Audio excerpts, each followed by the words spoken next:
I don't want to focus much on that, but I know by experience that most of, let's say, people from other countries, and also from that particular country that they are accusing me of, that, I mean, they know that our that our networks are wide open here in the Caribbean. So here they come, where they can, let's say, just test all these systems, and then from here they move on to other regions. So okay, so what can be done, let's say, to solve the challenges that we are doing? And I would like to hear Mariana, and then Bevel, and then I would like to open the floor for a few questions.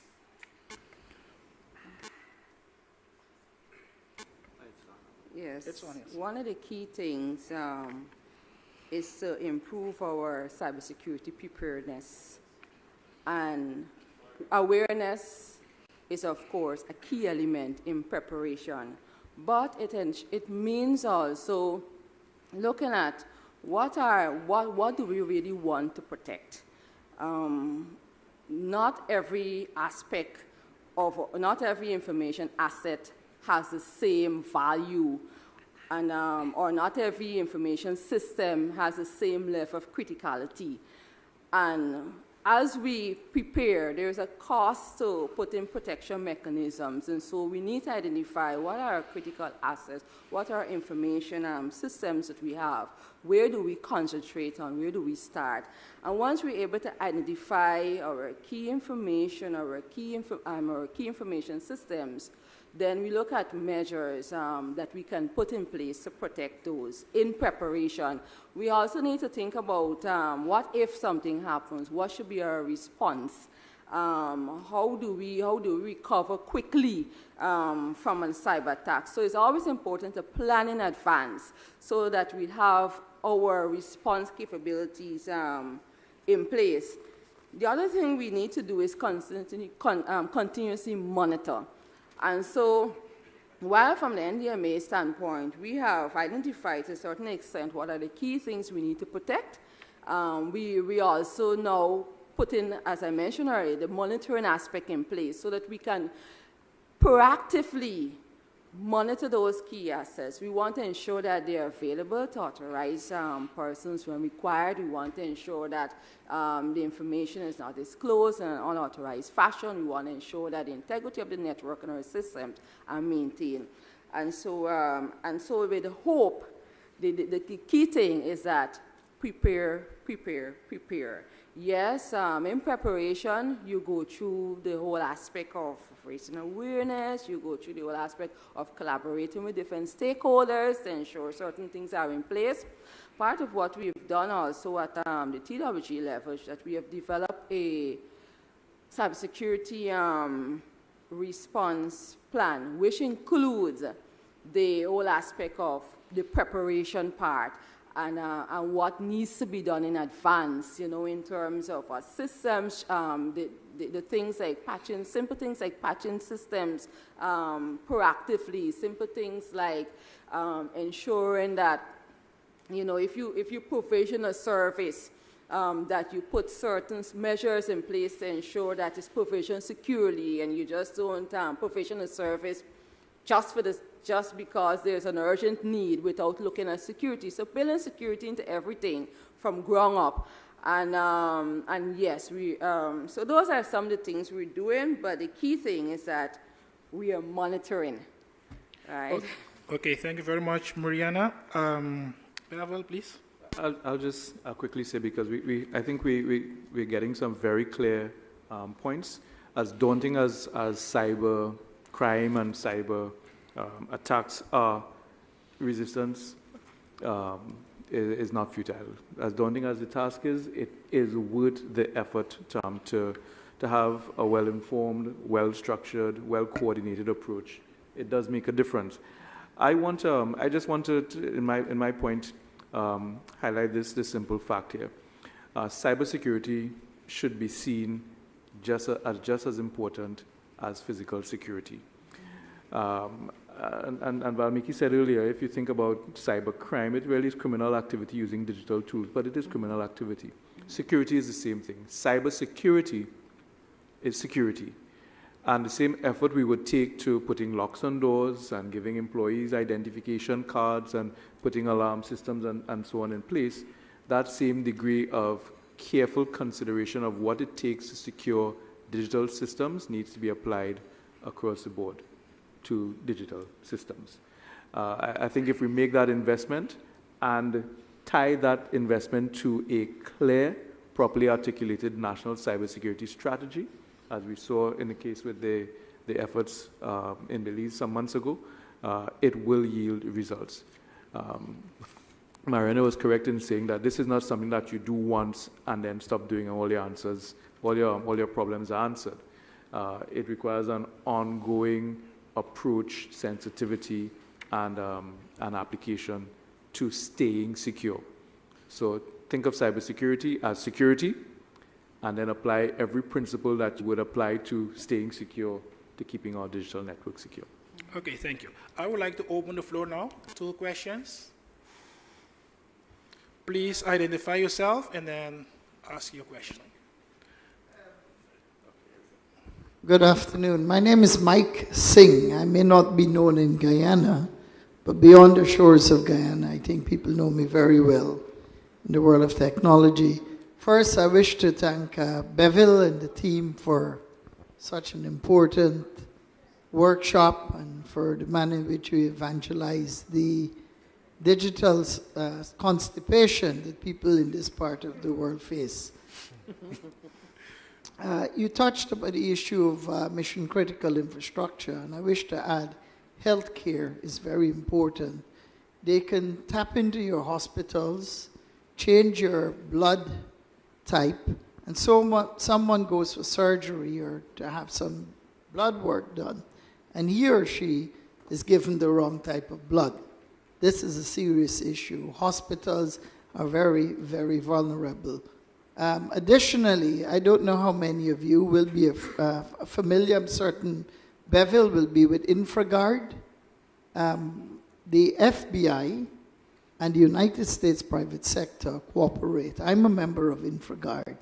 And so at any given moment, I can log in and see what are the threats we are facing. I get an update almost 6 times a day, and I know the threats we are facing. InfraGard is tied into the Department of Homeland Security, it's tied into the CIA, the National Security Agency, and every major U.S. government security, border, air control, etc. I think the countries of the Caribbean, starting at the national level, should have its own version of InfraGard, where NFMU, the CERT, and private entities can cooperate. But it has to be a very well-monitored and a vigilant group. You don't want to have sensitive information being distributed to family and friends and tipping off the bad guys.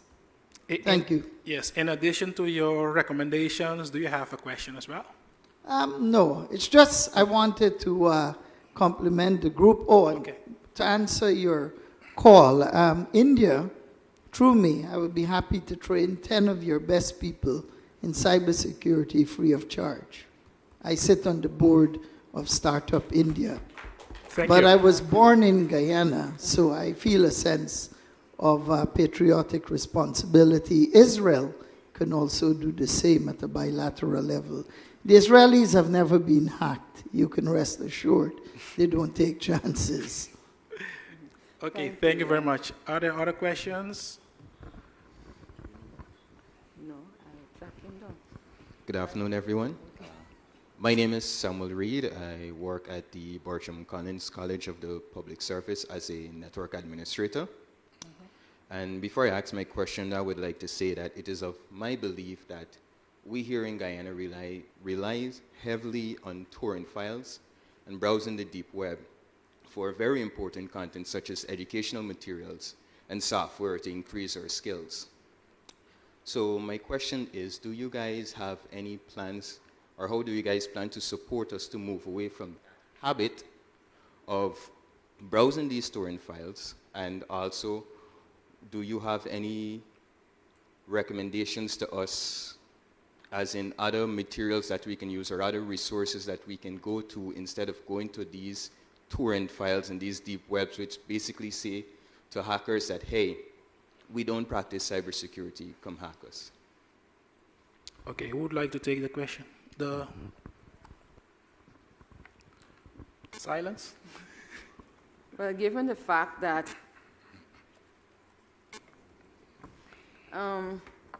yes, I'll give it a shot. One of the things that we need to recognize, and as our colleague was saying here, when we think about cybersecurity, we're thinking about security in general. Now, if I'm to use an analogy here in response to that, do you go, let's say, scavenge the garbage bin, the roadside, let's say, to get food for your family? You recognize you need to provide meals for your family, but you would choose where you go to purchase meals. In the same way, we do recognize that certain kinds of software and certain materials might be expensive, and so there is this lure to try to get it free via different means. But we do have to think about intellectual property as one of the key elements. And if we support the whole thing if none of us want to buy software or to buy these different tools we need, then we're making it more expensive for the legitimate persons who are producing those things. So we need to stop this practice. The whole thing is that we do recommend there are whole host of open source tools that might not be as popular as the other tools that you're familiar with, but we can still use it. So I would not support or condone the use of illegal software, right? So the alternatives and that we can pursue. Okay, so I would like to take a last question. Oh, sorry. Okay. Sorry, I just wanted to say that as a matter of principle, we should have a policy on open source software. And to a large extent, most of our uses actually the open source software for basic Word and so on. Most government users actually use the programs, and it's not much different from the proprietary software. So I think that is one of the things that we need as a national policy on open source software. There might be a resistance to change, but there have been cases where, and we actually at NFMU have actually started. Oh yes, we've actually started looking to see how we can actually move to open source, and we've done some tests with staff to show them that, hey, it is not very much different from what you use for Microsoft Word or in some cases Excel and so on. There are some cases where you have to use a specialized software, like for accounting purposes, and in our case we have some proprietary software that we use for our regional monitoring and stuff. But other basic things, open source software is very adequate.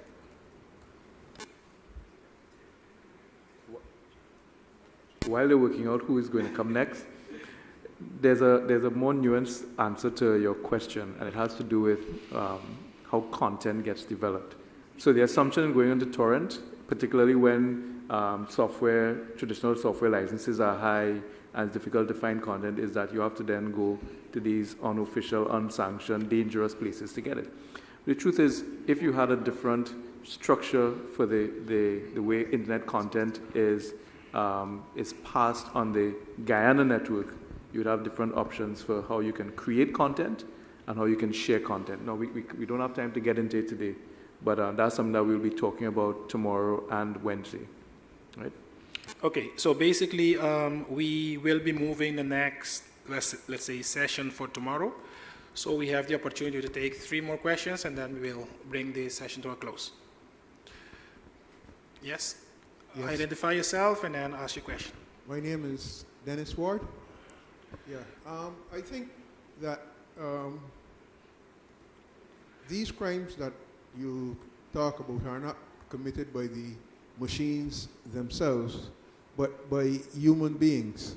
And sometimes a lot of the crimes that you may think might be committed by perpetrators overseas may be committed right under your nose by people who are within the system and who understand your system.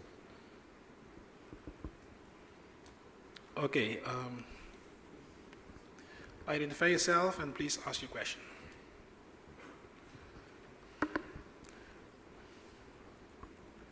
Hi. My name is Rowan Willibus. I'm from a company called Intellect Storm. I don't necessarily have a question, but just a few recommendations. Number one, an open source policy was done, a free and open source software policy was done by Vidrati Kissoon. So it's not that we don't have or we haven't done any work on that, but it is just something done up to a point and not implemented. Concerning torrents, torrents are not necessarily bad, so you can't necessarily look at blocking the entire protocol. I really wanted to address the issue of cybersecurity in Guyana. There is a huge problem, and network operators, administrators rather, they are not making things difficult at all. It is very open and it is inviting. For example, you have issues where you're using Windows 2003 server in 2017. You're begging, you're asking the world to please. And earlier this year, when there was an attack on a public utility company, that was one of the key reasons. I can't say much more on that. But you have issues where the government is paying for antivirus software, but it is not being used. You have things as simple as that. And this is not any state-sponsored hack or anything high level. This is just gross negligence. Going on, you have issues where people are storing passwords in Word documents and reuse. And even when these things happen, they don't report it. They don't know who to report it. So on eGov and the Ministry of Public Telecommunications, you have to do something by establishing an interagency task force where you could establish a working group with the network administrators to let them understand the dangers of what they are doing. Because you're moving towards digitizing and putting more records out there, bringing more people online, and if things continue the way it is, you're just asking for, you're creating a recipe for disaster. Okay, so at Stephen Lee and also at Bevel Wooding, I think we have a new Caribnock member here. Because these are exactly the topics that we will be discussing on Wednesday. So I would like to invite you to come and then also give your contribution there. So I'm going to take the last question. My name is Bob James. I'm from HGP TV. We're here talking about cybersecurity, and the sentence on the bottom says building the internet collectively. So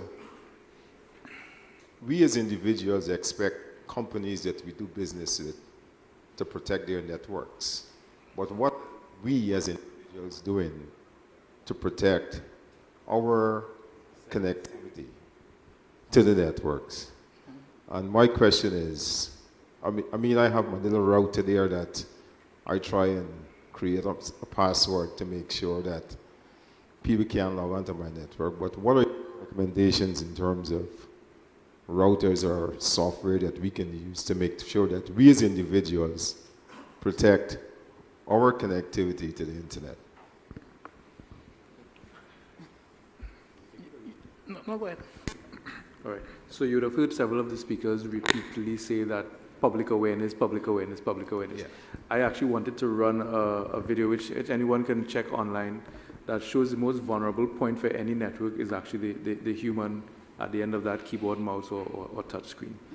The issue is not so much what router or what device, it is what are the personal security practices that are adopted by a user base that is growing in number, but not necessarily growing in sophistication. And so this issue of public awareness comes down to how do you communicate, whether it is to young persons, whether it is to people in the workplace, or persons who are using the internet and internet-connected devices for accessing entertainment or educational content. How do you get them to be more aware that safety matters? And increasingly for the Caribbean, I'm coming to the view that the way that we've gone about that is wrong, which is some posters and maybe a couple public service announcements in places that nobody checks. And if you think about where people go to get information most frequently and how they consume information across the region, the message has to be crafted in a way that touches multiple media points. So the posters are necessary, but they're not sufficient.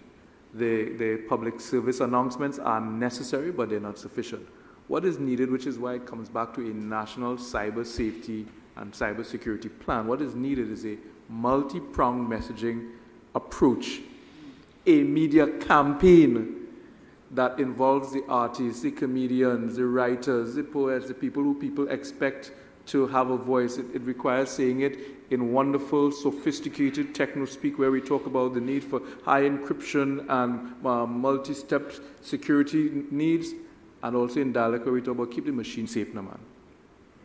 What's your password? Check how you're going online. That messaging has to be crafted in a way that is locally relevant, not just a way that is generically useful. It has to be locally relevant because you have different users coming on.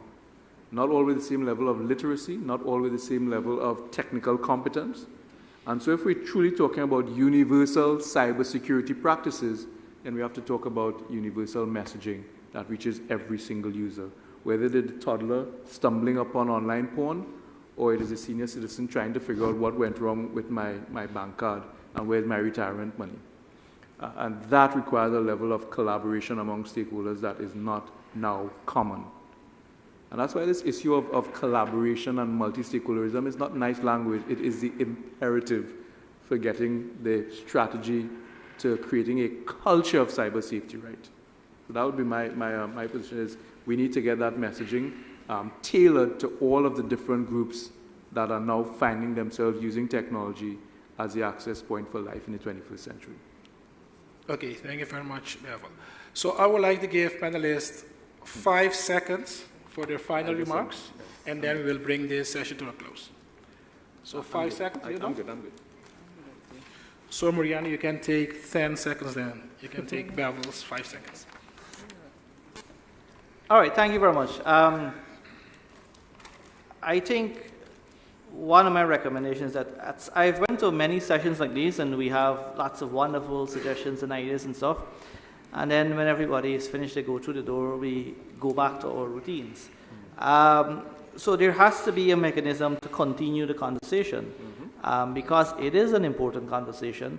And so we have to have a mechanism. And essentially, it may not be very clear which one of our ministries has the lead role for cybersecurity. It may be the Ministry of Legal Affairs, or it may be the Ministry of Public Telecoms, or it may be the Ministry of Public Security, or it may be all three, but somebody needs to be leading it. But it actually touches on all three of those ministries. You can also say Ministry of Education as well. But I think we have to continue the conversation, not only on this topic, but all the other topics. And like I said, I have a passion pertaining to child online protection, and I think it's something that we all need to be more aware of and to share links about where we could get information on. Like I said, if you Google COP, Child Online Protection and ITU, they have tons of information. We need to share that as much as possible so we can help to protect our kids. Thank you. Mariana? I would like to close by saying that cybersecurity.